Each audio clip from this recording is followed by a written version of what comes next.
কখনো কি আল্লাহর প্রেমে পড়েছেন?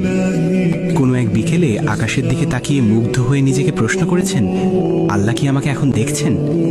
কোনো এক গভীর রাতে সবার ঘুমিয়ে থাকার মুহূর্তে হঠাৎ ঘুম ভেঙে গিয়ে সিজদায় মুখ রেখে ডেকে উঠেছেন, আল্লাহ আপনি আছেন তো? কখনো কি কান্না ভেজা কণ্ঠে বলেছেন, আল্লাহ দয়া করে আমাকে ছেড়ে দেবেন না, পৃথিবীর সবাই ছেড়ে দিলেও আপনি যেন না ছাড়েন। আমার কিছু চাই না, শুধু আপনিই থাকুন, আপনি থাকলেই চলে, আপনার দয়া যেন না হারাই। আপনি ছাড়া আমার আর কেউ নেই, আর কাউকে দরকারও নেই। যদি কখনো এসব মুহূর্ত আপনার জীবনে আসে আর সেসব কথায় একটুও ব্যাকুলতা থাকে, তবে আপনি পৃথিবীর সবচেয়ে ভাগ্যবান মানুষদের একজন। কারণ মোনাজাত মানেই শুধু চাইতে হবে এমন নয়, কখনো কখনো আল্লাহকে শুধু ভালোবেসে ডাকতে হয়।